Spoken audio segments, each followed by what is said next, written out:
right, Shalom Israel. I'm your brother Apollos to my right. Shalom Asher. And brother Azrael off in the back. But we the Mountains of Israel, back with another video to hopefully clear up some of this confusion that's going on in Israel. There's a lot going on right now. And our job is to clear it up as best as we can. So this video we're going to call the Spirit of Feminism. It's a serious spirit going on in the world, also in Israel right now, the spirit of feminism. That's one of the biggest problems with our households, one of the biggest problems with the world today, period.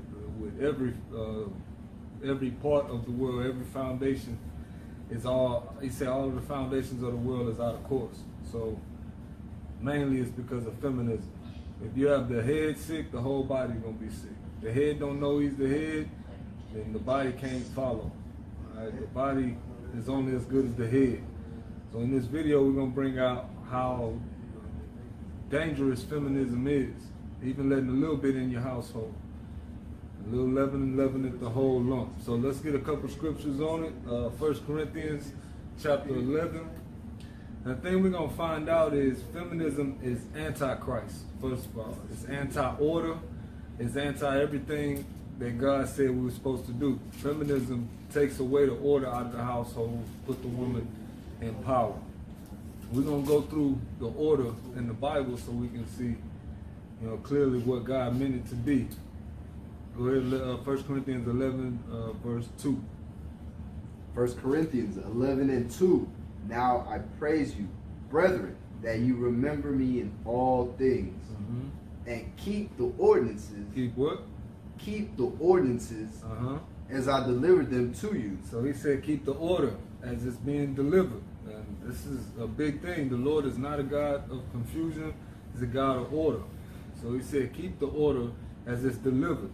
Now he's going to deliver the order. Go ahead. Verse 3. But I would have you know that the head of every man is Christ, and the head of the woman is the man, and the head of Christ is God. Now, if you didn't even know what the word head meant, you could get the idea of what it means by seeing the relationships that is shown in this scripture. It's telling you that the man and the woman is the same relationship as Christ and the Father. Christ never disobeys the Father. Christ only, he said many times he was only here to do the Father's will. So understanding who your head is, that's who you're here to do their will. You're here to follow them. So he said the head of the man would be Christ, and the head of the woman would be the man. So the woman's job is to actually do the will of the man, the commandments of the man. That's her job. That's what she was put here for. But for some reason, everybody think that Esau created the woman. And we're going by what Esau said the woman was supposed to be doing today. But God created the woman, and he already had rules for her. He had instructions for her. Let's get Isaiah 29:16.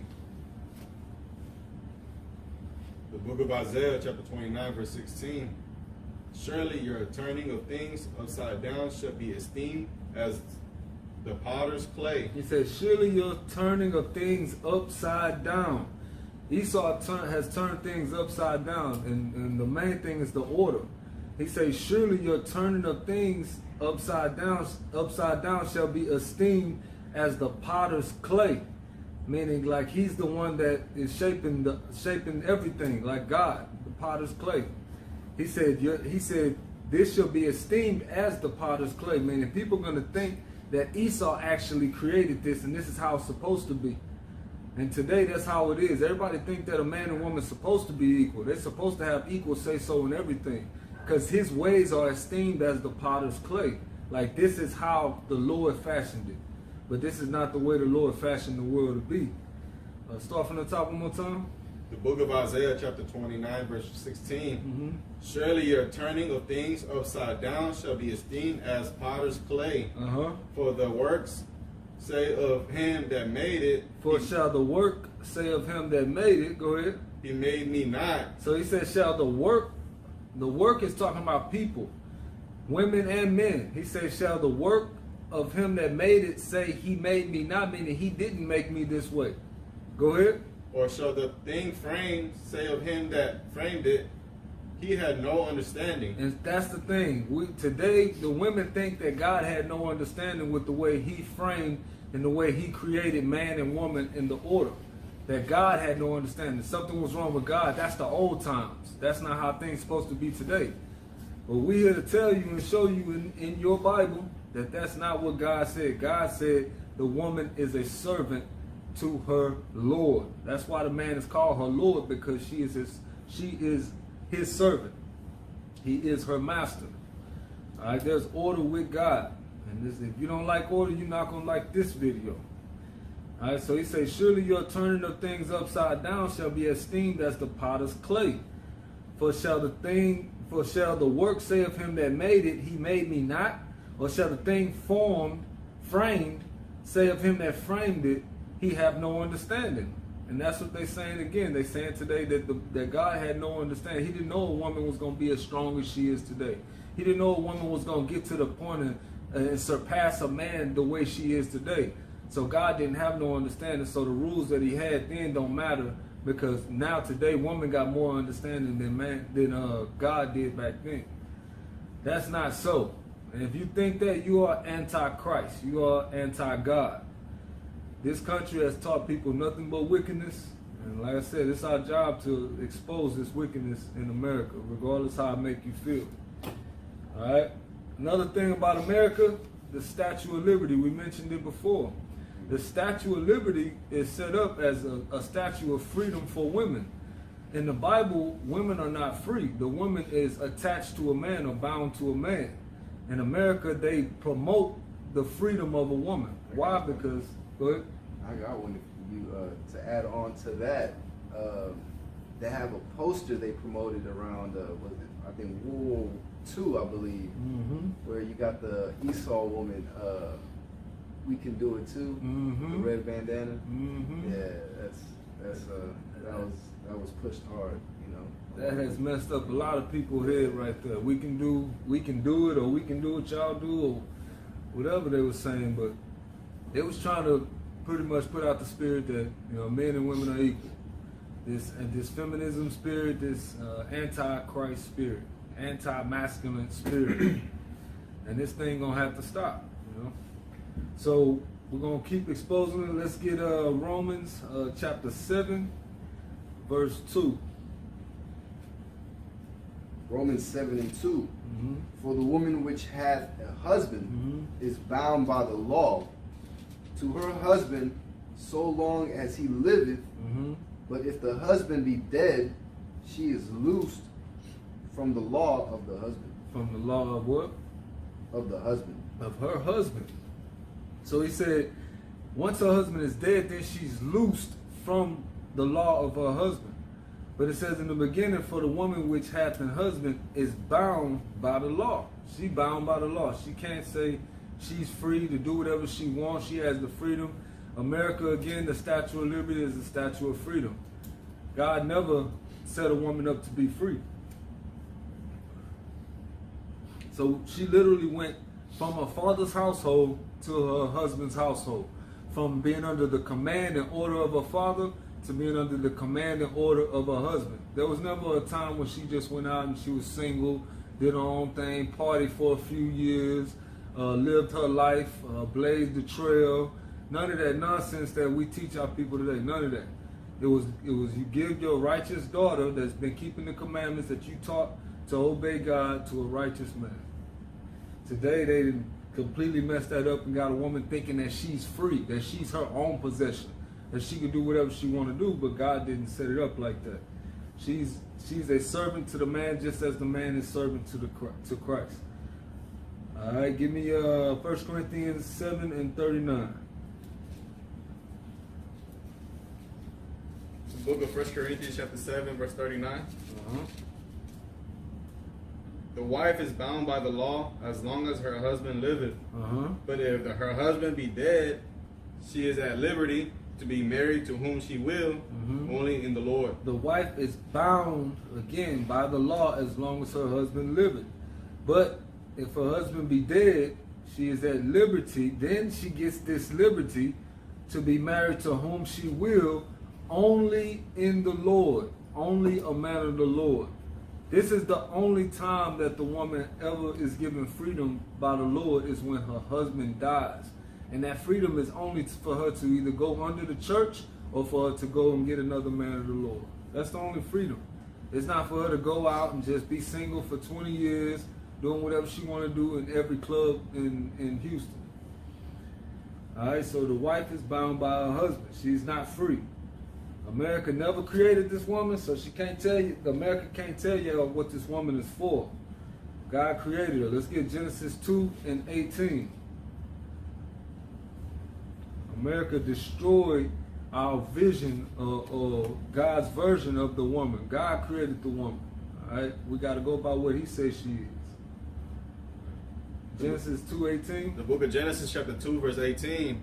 And the Lord God said, is it not good that man should be alone? It's not good that man should be alone. Go ahead.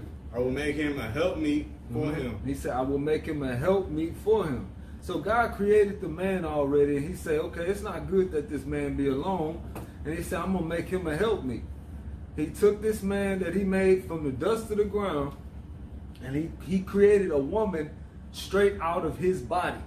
So the woman is actually part of the man's body, because she literally comes out of his body. So she actually looked crazy coming out of the man's body and then talking crazy to him. That's just like a woman's child coming out of her and then talking crazy to her. That's craziness. But again, America teach you that that's normal.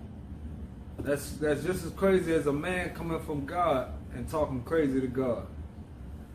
All right, so he said, it's not good that the man be alone, that he would make him a help meet. That word help and meet is two different words. Help, helper, and meet meaning good. So he said he would make him a good helper. And that good helper was a woman. That perfect helper was a woman that he made for him. All right? He didn't make her and tell her, run off and let Adam try to holler at you. And, if he come with the game right, then give him your number. None of that happened. He gave her to him for a helper, for a servant, for an assistant. All right, Genesis 3:16. Genesis 3:16. Unto the woman he said, I will greatly multiply thy sorrow and thy conception. In sorrow thou shalt bring forth children, and thy desires shall be to thy husband. Your desires shall be towards your husband. Go ahead. And he shall rule over thee. And he shall rule over thee. That's what God said. That's from the beginning when he created the woman. He set her up to be a helper and a servant to her Lord and her husband, and for him to rule over her. That was her place. Now we can't come now, thousands of years later, and say that God made a mistake or God had no understanding. No, God knew what he was doing when he created the woman, and he knew that still today you would still need the leadership of a man, because that's the way he created you. Your system haven't been updated. Okay, no matter what the white man told you, your system have not been updated to where you don't need a man now. All right, you still need a man. That's the way your system is built to run. All right, give me Proverbs 19:14. See, the way this world is set up today, daughters are set up, and the men are forced to just go out and find something, go do something. But your daughter, she treated like she's everything. She set up, she get cars, she get houses, things passed down to her, when that's all backwards. The Bible said that those things are supposed to go to your son. And by them doing this, you're spoiling this little girl and making her think that she does not need her man. Now she got pops at the house paying for everything, and a man can't pay for something. She looking down on him like he ain't nothing. Then he asking her to do something, she ain't doing no obedience, she ain't doing no obeying, because he doesn't have that power, because the father is still taken care of, or the household is still taken care of. It's very dangerous for the woman to be leaning on two different masters, like the scriptures say. I get Proverbs 19:14. The book of Proverbs, chapter 19, verse 14. House and riches are the inheritance of fathers, and a prudent wife is from the Lord. So he said, house and riches are inheritance of fathers. All right, we're supposed to be giving this to our sons. They're supposed to be giving it to their sons. Father's supposed to pass that down. That's how it's always been. And a prudent wife is a gift from the Lord. Okay, the woman is a gift from the Lord. All right, these things are supposed to be passed down to the man. They're not supposed, or to the son. They're not supposed to be passed down to a daughter unless a certain situation happens, which we're gonna cover that as well.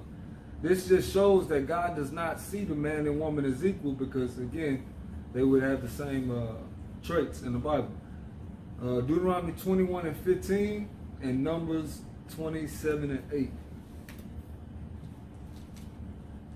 It's important to understand the way God sees women, not the way suckers see women, not the way people at our jobs see women.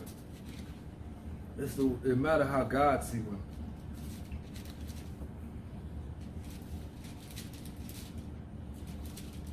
The book of Deuteronomy, chapter 21, verse 15. If a man have two wives, one beloved and another hated. So he said, if a man got two wives, one he loved, the other one not as much. Go ahead. And they have born him children. They both born him children. Go ahead. Both the beloved and the hated. And if the firstborn son be hers that was hated, then it shall be when he maketh his sons to inherit that which he had, that he may not make the son of the beloved firstborn before the son of the hated. So he can't make the son of the beloved before the son of the hated, even though he does not like this woman. Why is it talking about, why are we bringing out this scripture? Because it's talking about passing down inheritance to sons. It's not talking about daughters, it's talking about passing down inheritance to sons, which is what the Bible continuously talk about. If you go through the whole first book of Matthew, you'll see clearly that it's going back through the lineage of the man, the generations of men. Why? Because that's what God is concerned with, the man's lineage. All right? This lineage has to be passed down. This lineage, this heritage is passed down through lineages. I go back to 16, and you got numbers, right?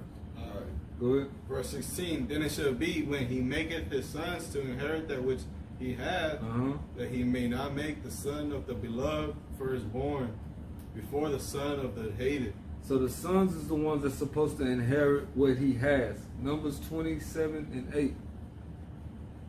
Numbers 27 and 8.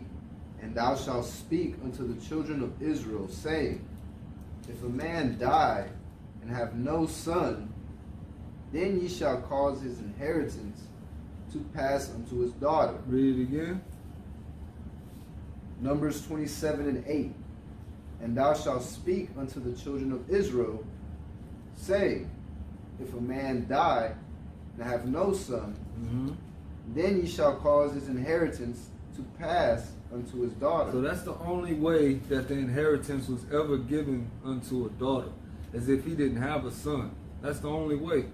But in today's society, everything is aimed towards setting the woman up, and that doesn't do anything but put her on a pedestal and make her feel like she doesn't need a man, because she just run back to her parents for everything. All right, that's very dangerous, because you can't ever get the whole use of the woman out of her. And yes, I said use. A man is supposed to use his servant. That's their purpose. They're not there to be sitting there looking pretty. They're there to be doing things for their king. All right.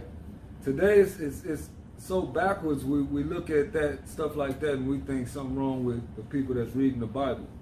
Today, women are taught to dress whorish from a young age. They taught to do all kind of whorish and seductive dances. And you talking about cheerleading, you talking about dance team. Every aspect of life, of young woman's life, she's being taught to be a whore today. In every aspect. And whether it's walking around outside with little shorts on, whether it's the swim team, the volleyball team, it's many different ways she's being taught that it's okay for her to be half naked in public. And this is part of the reason why brothers, it's hard for men to control a woman, because the woman doesn't understand her purpose, she don't understand her worth, and America is just fueling her appetite to do this and have this behavior with this music. So with them being taught to wear underwear in public, they don't understand anything when it comes to they're not their own body, that they can't show off property that does not belong to them. All right? And yes, there is such thing as clothing of a whore. Let me Proverbs 7 verse 10. Women have been taught to dress whorish. The book of Proverbs chapter 7 verse 10. And behold, there met him a woman with attire of a harlot. Attire of what? An attire of an harlot. With the attire, meaning the clothing of a harlot. So yes, there is clothing of a harlot. And these women today are wearing it. Up and down the street, everywhere you go, you're seeing clothing of a harlot. The things that our forefathers wouldn't ever see walking down the street, we see today on a daily, like it's nothing. All right, these women are completely out of order in every way you can think of. And here, the main reason is they don't. Right in front of their daughters. They don't understand how to dress, so they don't understand how to conduct themselves. Certain clothes put on certain spirits. You wearing the wrong clothes, hey, what you think gonna happen? Another thing in this society, you grow up getting boyfriends. You grow up thinking it's okay to have your own little boyfriend at 13, 14 years old, and in this society, we foolish enough, because we learn, from the government, we foolish enough to let our daughters go out, pick a boyfriend, pick the first dude she find with the nicest shirts on, the nice pants on, nice shoes, whatever, and she bring them home, and we supposed to accept it because that's her choice. The Bible doesn't give her that choice. There's nowhere in this Bible where the woman is given the choice to do what she wants, or the choice to pick who she wants, except that situation we went through. Other than that, there's no other choice, especially not for no young woman that does not understand anything. So let's get some scripts on that. Give me Isaiah 29 verse 4 and Exodus 21 verse 7. 29 and 4? Yeah. Isaiah 29 and 4. And thou shalt be brought down and shalt speak. Oh, Jeremiah, I'm sorry. Jeremiah 29 4. My bad. Jeremiah 29 and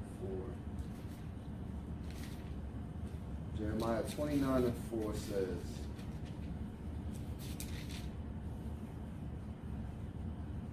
Thus saith the Lord of hosts, the God of Israel, unto all that are carried away captives, whom I have caused to be carried away from Jerusalem unto Babylon. Go ahead. Verse 5. Build ye houses and dwell in them. So we doing that part. Go ahead. And plant gardens and eat the fruit of them. Nobody got a problem with that. Go ahead. Verse 6. Take ye wives and beget sons and daughters. Everybody doing that. That's cool. Go ahead. And take wives for your sons and give your daughters to husbands. And do what? And give your daughters to husbands. See, that's the thing. We got a problem with that. The Bible said we're supposed to give our daughters to husbands. Our daughters don't have the opportunity to go out and do whatever they want like the heathens do. That's not our customs. That's not what we do. We're supposed to give our daughters over to a righteous man. Anything other than that is out of line, wickedness. All right, she don't know no better. Your job is to be there for her. Make sure you make that right decision for her. All right, so he said, give your daughters to righteous men. Go ahead. That they may bear sons and daughters. That ye may be increased there and not diminished. So he said that they may bear sons and daughters. What they thinking today? The young women think, oh, I'm 20, 21 years old. Oh, no, I still got to live my life before I get married. I have children. I got to live my life. I got to have my fun. That's code word for I got to go out and have sex with a bunch of men. and then I'll be ready to settle down, give myself to you. All right, that's wickedness. That's not what God created a woman to be. All right, it's real simple. The man's job is supposed to raise that daughter up and give her to a righteous man. Exodus 21:7.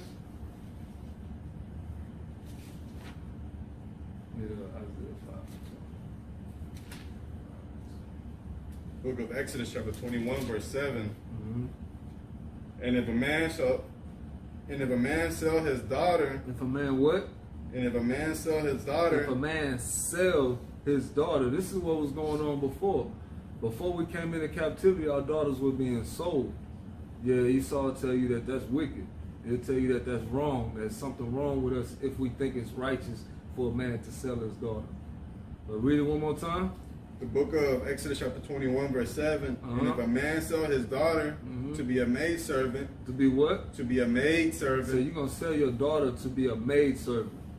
And people will say that you crazy if you sell your daughter to be a maidservant. The Bible said if a man sold his daughter to be a maidservant. Go ahead. She shall not go out as the men servants do. She shall not go out as the men servants do. She wasn't supposed to go out after the 7 years. So he said a man was selling his daughter. Not only for marriage, they were sold as handmaids as well. So every woman wasn't chosen as a wife. Every woman's beauty is not on that level to where they was chosen as a wife. Plain and simple. But he's telling you, read it one more time. And if a man sell his daughter. If a man what? And if a man sell his daughter. Now we got to read it a couple times because they don't want to hear that. If a man sell his daughter, the Bible says you men were selling their daughters to be handmaids. These are Hebrews. Of course, she couldn't be a handmaid to a Gentile. She was a handmaid to other Hebrew men. So this is not the order that they teach today. And you'll call that wrong. You got that Isaiah 5:20? Isaiah 5:20. Woe unto them that call evil good and good evil. And that's the thing. They call evil good and good evil. They'll call what God says good, that's evil to them. And they'll call evil good. It's good for a young woman, 13, 14 years old, to go pick her boyfriend. The Bible calls that wicked, and this society calls it good. You got to choose a side. You can't be lukewarm with it. So he said, woe to them that call evil good. What? Again, Isaiah 5:20. Woe unto them that call evil good and good evil. That put darkness for light. That put what? That put darkness for light. And we know the Bible says darkness is the ways of the wicked. He said, woe to them that put the ways of the wicked for their commandments. They make that righteous. Woe to them that say that it's okay to do things that God says it's not okay to do. Keep reading. And light for darkness, that put bitter for sweet and sweet for bitter. That's right. And that's what's going on today. Everything's being changed around, and they've been building this thing for a long time. It's not just something they just threw together. This is craftily put together for a long time to keep you from understanding what's going on. But without the Spirit, without the Scriptures, you wouldn't be able to see what's going on. Without the Lord giving you the vision to see. So another thing we're going to show in these videos, in this series, we're going to show different movies, different commercials, different shows where they're showing feminism and they're promoting it. And you'll be surprised. It's literally in every show. And they do it so slightly you really don't pay attention to it because it seems like everyday life. But we're going to expose little by little just to make sure everybody's catching on. And as you start seeing them, you'll start seeing it in other shows. We got a few shows like Married with Children. We got a couple Martin shows on deck. Living Single. It's a few shows that we dissected to bring out how they were basically creating this society for us a long time ago. And it was conditioning us for this a long time ago. We just didn't know. We just laughed it up. had a good time enjoying TV shows like it was nothing. Whole time we was getting programs. Running them back too. So back to back, like it was nothing. You know, we got on deck, we also bringing out music by Aretha Franklin, music by Beyonce, music by, you name it, Lil Wayne, everybody. We're going to bring out Madonna. Oh my goodness, the Madonna one going to be ridiculous. Just know she got a song that say her vagina tastes like holy water. And the video is worse. So we're going to chop that thing up as well. And all throughout this thing, we trying to bring out scriptures so people understand that, you know, this world completely against God, completely. Like, if you're going with this world, you are completely against God. And the main way is understanding that the woman is not equal to the man. These men are kings out here. And for some reason, we've been taught that we have to listen to a woman. We're going to bring it out some more. Give me Ecclesiasticus 36:24. We'll bring out a few more. Yeah. Sirach 36 and 24.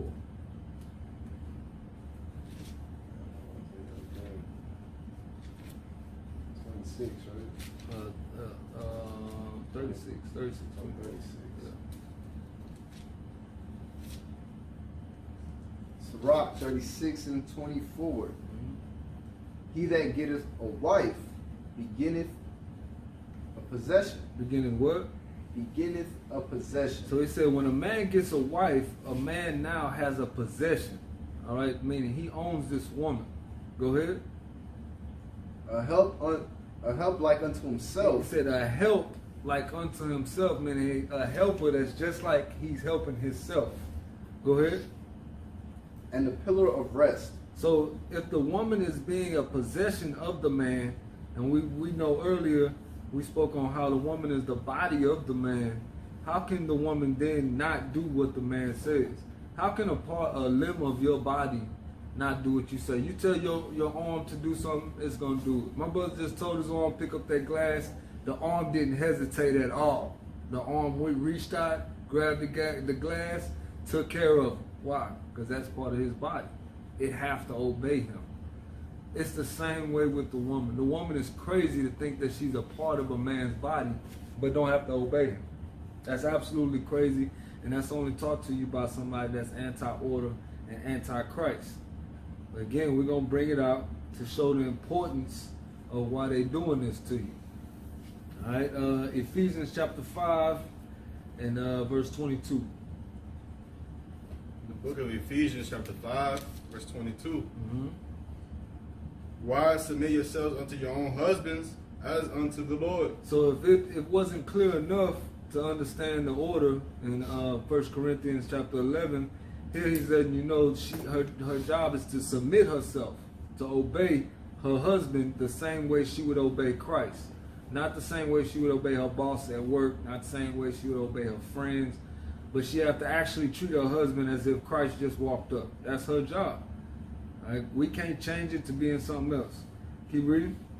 For the husband is the head of the wife, even as Christ is the head of the church. So it said the same way as Christ the head of the church. Go ahead. And he is the savior of the body. Therefore, as the church is subject unto Christ, same way the man got to obey Christ, so let the wives be to their own husbands in everything. In what? In everything. The Bible says that the women are commanded by God to obey their husband in every single thing. Not some things, in everything. And that hurt a lot of feminist spirit right there. And that's the reason why a lot of feminists are atheists. It's because it hurts their spirit what God says about women. That God does not agree that women are equal or women can be above a man. But that's what God said. He said a woman is commanded to obey their husband in everything. Every single thing. All right, give me 1 Peter chapter 3, verse 5. This is not what America teaches. This is completely against America. This America's whole agenda. For real. This is their worst nightmare, the Bible. 1 Peter 3 and 4. Verse 5. Verse 5. For after this manner in the old time, the holy women also who trusted in God adorned themselves, being in subjection unto their own husbands. Being in subjection unto their own husbands. That's what a holy woman does. Not today. Today, a holy woman still wear a tight skirt to church and be in the church trying to cause brothers to sin.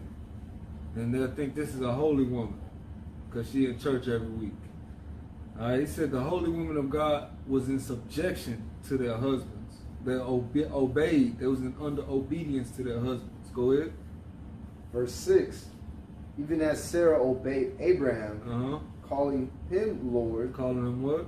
Calling him Lord. Calling him Lord. All right.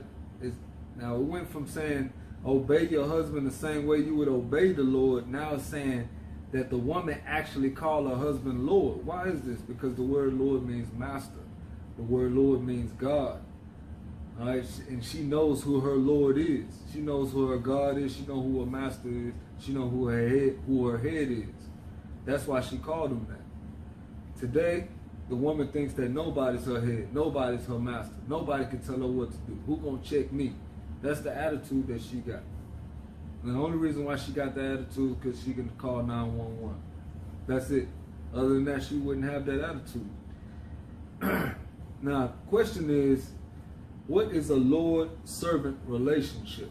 Because a lot of people get confused and think that the woman is not a servant to a man, but the Bible is clear. Now, if the woman calls her man Lord, or the man is placed in a lordship position, then the woman, by default, automatically is in a servant position.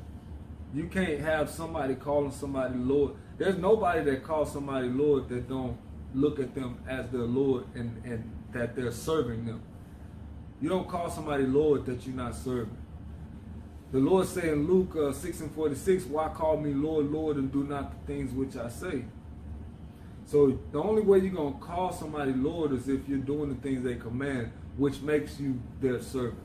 So by default, the woman is a servant to the man. Whether she be a princess, queen, or a heathen. The woman, period, is a servant to the man. All right? Let's get a little proof on that. Give me go to the blue letter. Can I get the blue letter out you real quick? And give me Psalms 45. Oh, that's a nightmare over there. Psalms 45. Psalms 45 and 7. I mean 10. On the blue letter. No. Blue letter was what was it? Go back to First Peter 3. It's 45 and 10? Yeah. Is it the one 40 years long? Psalms? Yeah. 45? Oh, yeah, I think C is 100, huh? Yeah. Sure. Way out Yeah, okay, I got this.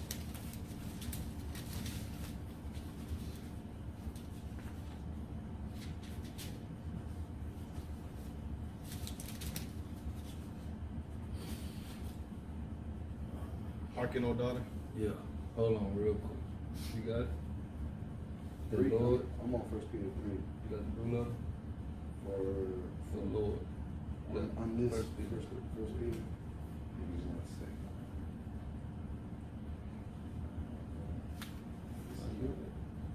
This is my Spanish. Oh. John First Peter. 6. 6. And Yeah. so I'm at Lord. Lord. What Lord is that? Kyrios. Kyrios? Kyrios. Let's get a definition on that. Because this is what she was calling her husband. We just want to look at the actual definition of the word.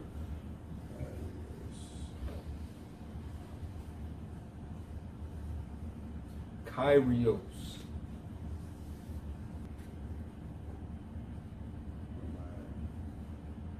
It says out in 1.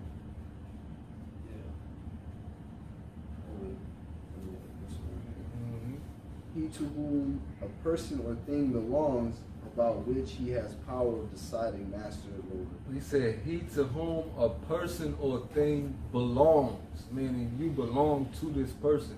Same thing is said in the book we just read in Ecclesiastes chapter 36, verse 24. The woman is a possession of the man. Here, she was calling her man Lord. Why? Because she is owned by this man. It's the same thing. Keep going. A possessor and disposer of a thing. A possessor and disposer of a thing. Go ahead. The owner, one who has control of the person, the master. One who has control. The man has control over the woman. So he said one who has control, and it says the master. Now, what other words was that word Kyrios used for? Let me see. On the same. On the same, yeah. This title is given to God, the Messiah. No, the one down at the bottom. Is like title where it of says, honor. where it says other words is used for. Lord, master, Yeah. sir. Yeah, read those. Yeah. Lord, master, How many sir. times and all that?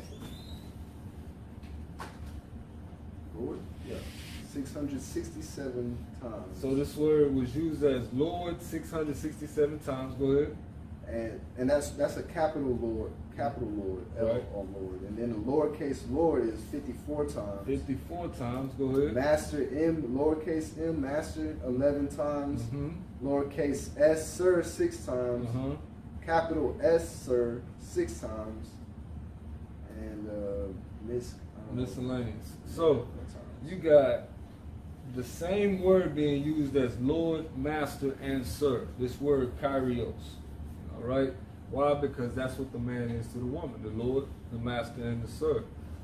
All right? The man has never been equal to the woman ever in history. And the only reason why we think that today is because we have been deceived. All right? Let's go back to it. Psalms 45 and 10. Now that we know what the word Lord means. The book of Psalms, chapter 45, verse 10. Uh-huh. Hearken, O daughter, and consider, and incline thine ear. Hearken, O daughter, and consider, and incline thine ear, meaning pay good attention. Go ahead. Forget also thine own people and thy father's house. And forget thy own people and thy father's house. Why? Because that's what you have to do to serve your Lord the way that you was put here to serve him. You wasn't put here to play games with that serving. So in order to do that, you got to put away everything else, do away with everything else, and focus solely on your Lord. Same way brothers got to do away with everything in the world and focus solely on their Lord. Same thing. Go ahead. So shall the king greatly desire thy beauty, for he is thy Lord, and worship thou him. And what? And worship thou him. The Lord said you're supposed to be worshiping your king. You're supposed to be serving your king. That's why it calls him your Lord. That's not an accident. That wasn't put in the scriptures on accident. You really his servant. He really your Lord. And the one that created you really feel that way. It don't matter what society done told you, they not going to change how God going to judge people when he returns. He going to judge off of his rules, not what society done change the rules to. All right, give me that one more time from the top. The book of Psalms, chapter 45, verse 10. Hearken, O daughter, and consider, and incline thine ear. Forget also thy own people and thy father's house. So shall the king greatly desire thy beauty, for he is thy Lord, and worship thou him. So he's telling you straight up, this is your king and this is your Lord. It don't matter who you think you are, you got a king and a Lord. All right? That was 45. Tobit 8 and 4. And Deuteronomy 21 and 10. Tobit 8 and 4. Second top? Tobit 8 verse 4. Oh, you want no, Tobit? 8 verse 6. I got Psalms? I got Yeah. I got Tobit. All right, you got Tobit, give me Tobit, and then Deuteronomy 21 verse 10. All right, the book of Tobit 8 and 4. 8, 6.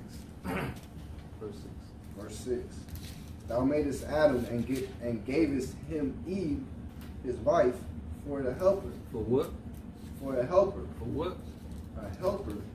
That's what God said. He said he made Adam and gave him Eve for a helper.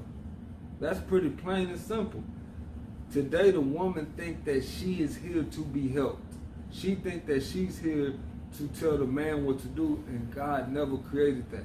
Every time you have that spirit, every time you have that thought, you're thinking wickedly against God's creation, against God's order.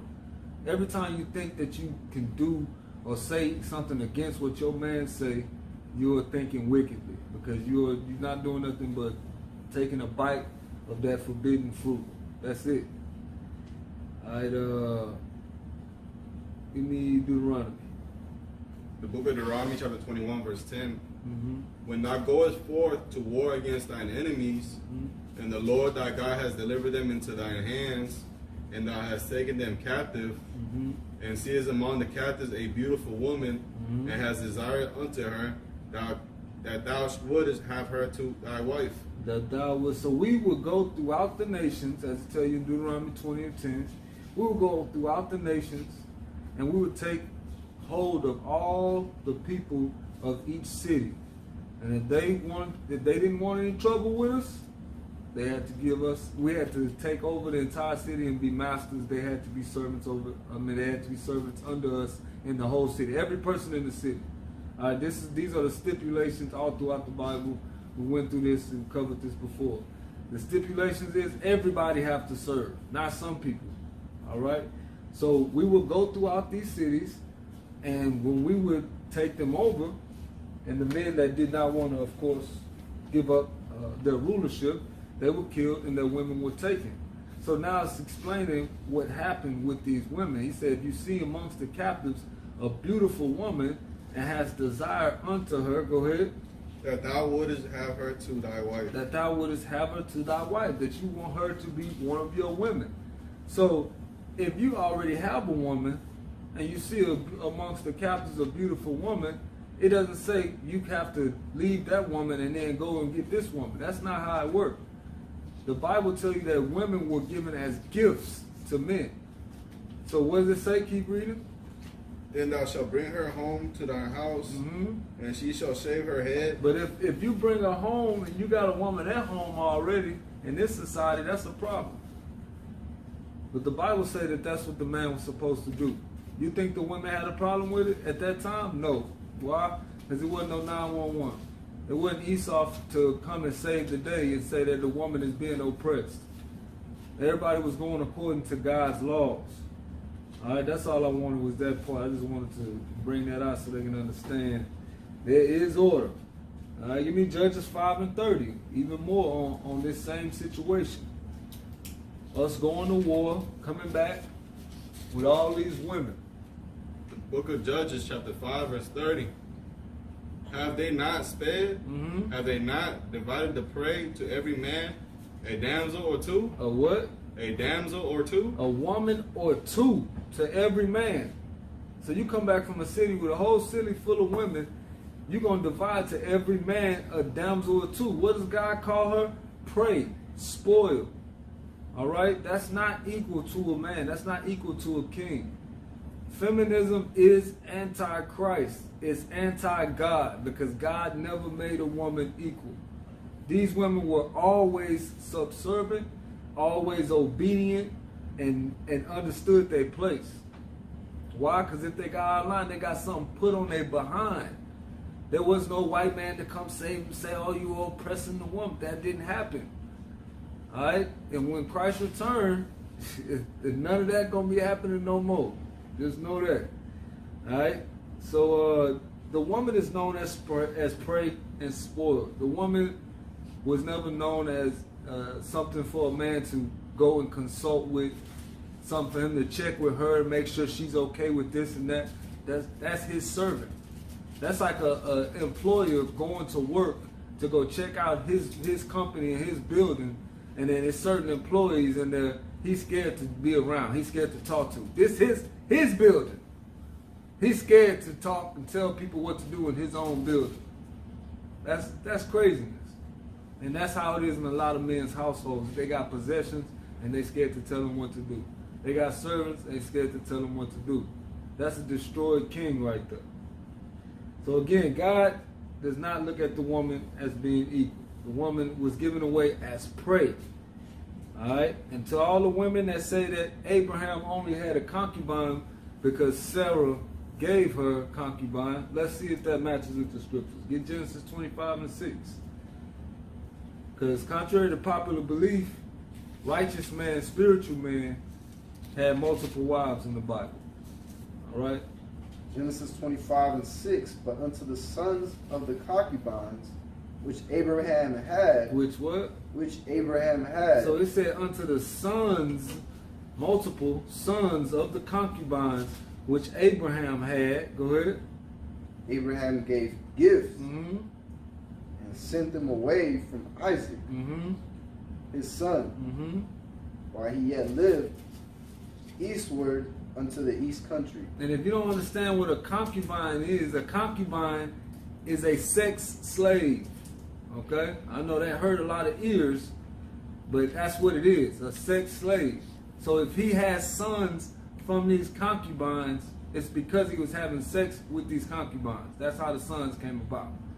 In case y'all can't do that regular math. All right, so clearly Abraham had more than one concubine. It wasn't a woman had to authorize him getting a concubine. None of that was going on. The woman has absolutely no say-so in what a man does. Zero. All right? Till the woman get that through her head, she's going to cause you a headache in your household. Give me Judges chapter 8, verse 30. Judges 8 and 30. Mm-hmm. The book of Judges, chapter 8, verse 30. Mm-hmm. And Gideon had three score and 10 sons of his body begotten, Mm-hmm. for he had many wives. Yeah, what? For he had many wives. So Gideon had 10 sons of his body. That's 70 sons. That's just the sons. He said, for he had many wives. This is a righteous man. He said he had many wives. Go ahead. And his concubine that was in Shechem. And so this righteous man had a sex slave.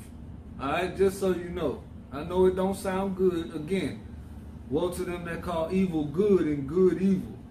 All right, we're going to go by what God say. His concubine, go ahead. She also bare him a son, Uh-huh. whose name is called Abimelech. All right, so it's telling you that righteous men had sons and daughters and had multiple wives. All right, that's not a wicked thing. That's what you've been taught in this society. That's not what you've been taught in the Bible. Give me 2 Samuel 5 and 13. It's impossible for a woman to be equal when a man can have more than one of them. And a woman can't have more than one man. 5 and 2 Samuel 5:13. 14. 2 Samuel 5 and 14. 5 and 13. Mm-hmm. And David took him more concubines Mm-hmm. and wives out of Jerusalem. So hold on, we talking about King David here. It said King David took him more concubines. So to take more of something, I can't take more chips unless I had some chips already. All right, so he said David took him more concubines and wives out of Jerusalem. So yes, he took him more sex slaves. I'm going to say the word again. I know it hurt your feelings. That's what the Bible says. Feminism is not in this Bible. The Bible is anti-feminism. All right, so women understand that they cannot be saved. So he said David took him more wives and concubines. This is right when David became king. And a lot of people will try to say he's unrighteous. Well, let's see what the Bible says about David. Get Acts 13:22. Acts 13:22. Acts 13 and 22. And when he had removed him, Mm-hmm. he raised up unto them David to be their king, Mm-hmm. to whom also he gave testimony, and said, I have found David, the son of Jesse, Mm-hmm. a man after my own heart, Mm-hmm. which shall fulfill all of my will. So he said that David was a man after his own heart, meaning the same type of man that he would be. Same type of man he is. He said that David was this man. And David took him more wives and concubines when he became king. You cannot say that this man was wicked for doing this when God said this is the same type of man that he would be. Then you're happy to go against God. One day, you're going to have to wake up and understand this world's not what the white man has told you it is. All right? Let me Isaiah 32 and 9. We're going to wrap it up. Isaiah 32, verse 9. The book of Isaiah, chapter 32, verse 9. Rise up, you women that are at ease. Rise up, you women that are at ease. Why does it say at ease? Because you got stuff you're supposed to be doing. You're supposed to be serving a king. But y'all at ease right now. Y'all do what y'all want. All you got to do is post a picture of your behind on Instagram. You got 50 people in the inbox ready to buy you whatever. All right, those days is about to come to an end. Go ahead, read it again. The book of Isaiah, chapter 32, verse 9. Rise up, you women that are at ease. Hear my voice, ye careless daughters. Give ear unto my speech. Give ear unto his speech. Go ahead. Many days and years shall ye be troubled, ye careless women. Many days and years shall ye be troubled, ye careless women. You women out here thinking that it's all about you, talking about you living your best life, and you doing what you gonna do, and can't nobody take. Many days and years shall you be troubled, ye careless women. You're not caring for a king, you are a careless woman. That's what you are. Alright, many days and years you shall be troubled. Go ahead. For the vintage shall fail, the gathering shall not come. Tremble, ye women that are at ease. Be troubled, ye careless ones. He say, tremble, ye women that are at ease. Be troubled, ye careless ones. The Lord telling you be afraid, you better be afraid. Know for certainty something is coming.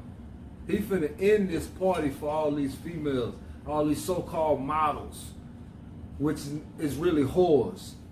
I don't care what kind of model you call yourself. If you're taking off your clothes, you're putting on, you're in underwear, it don't matter what it is. If you're taking off your clothes to whatever degree on camera, you're doing this for a whorish reason. You're causing men to sin. Alright? So he said you need to tremble. Why? Because you're at ease. That's not what you was here. That's not what you're here for. You're here to give that beauty to one man, one king, and serve him on a daily basis. The Lord said, many days and years ye shall be troubled, ye careless women. For the vintage shall fail, and the gathering shall not come.